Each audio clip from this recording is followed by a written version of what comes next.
Pemirsa Jateng Pos TV, sebuah desa di Klaten, Jawa Tengah berbuat kreatif dengan membuat makanan untuk astronot yang dikonsumsi di luar angkasa. Makanan berbahan dasar alga tersebut diolah menjadi kering dan dibentuk kapsul. Inisiatif ini dilakukan desa setempat lantaran memiliki sumber mata air sangat melimpah dengan kadar yang cukup tinggi. Di lokasi inilah produksi makanan untuk astronot dilakukan oleh Desa Sidowayah, Kecamatan Polanharjo, Klaten, Jawa Tengah. Lahan milik pemerintah desa tersebut disulap menjadi lokasi produksi dengan desain membuat kolam penampungan. Dalam proses pembuatannya, di lokasi ini penuh dengan kolam dengan sirkulasi airnya di setiap kolam. Konsep ini dibuat oleh pihak desa lantaran air di desa Sidowayah sangat melimpah dengan kadar pH sangat tinggi.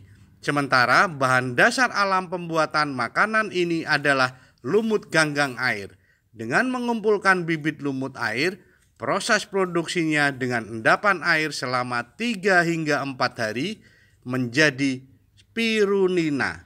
Setelah itu disaring hingga berwujud jeli, lalu dikeringkan dan dipres untuk mengurangi kadar air yang berada di dalamnya. Untuk proses selanjutnya dibentuk kering hingga menjadi bubuk, lalu dimasukkan ke dalam kapsul dalam bentuk serbuk kering dan proses ekspor dilakukan. Dalam kandungan alga buatan Desa Sidowayah ini mengandung nilai gizi yang sangat tinggi, protein, vitamin, mineral, klorofil, dan beta karotin, sehingga sangat cocok dikonsumsi dalam jangka panjang, terlebih saat di luar angkasa.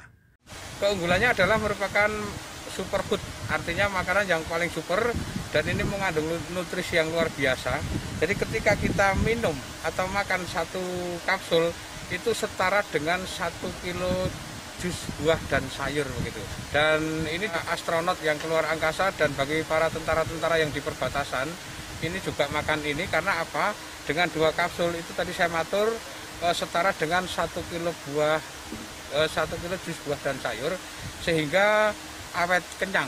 Jadi bukan makanan yang bikin kenyang, tapi sebagai makanan masa depan, yang artinya nanti tanpa harus kita makan 2 centong, 2 bakul, tapi ini sudah bikin kenyang. Air yang kita masukkan dari salah satunya dari sumbernya Umbul Kemanten yang kita masukkan. Nah, yang menarik adalah di Sidowayah ini kita punya resource atau sumber air yang sangat kaya, yaitu adalah Umbul Kemanten, yang ternyata ketika dia dibudidayakan, alga dibudidayakan di medium air itu, nilai pH-nya atau kadar alkalinya itu bisa mencapai 9 sampai 10. Artinya sangat alkali. Di atas rata-rata ya? Iya, di atas rata-rata. Jadi kadarnya sangat alkali, lalu kemudian nanti setelah proses produksi atau kita diamkan di kolam selama berapa lama? 3 hari sampai 4 hari. Gitu ya, 3 hari sampai 4 hari, baru nanti proses pemanenan tadi kita lakukan. Cahya, Jateng Pos TV melaporkan dari Klaten, Jawa Tengah.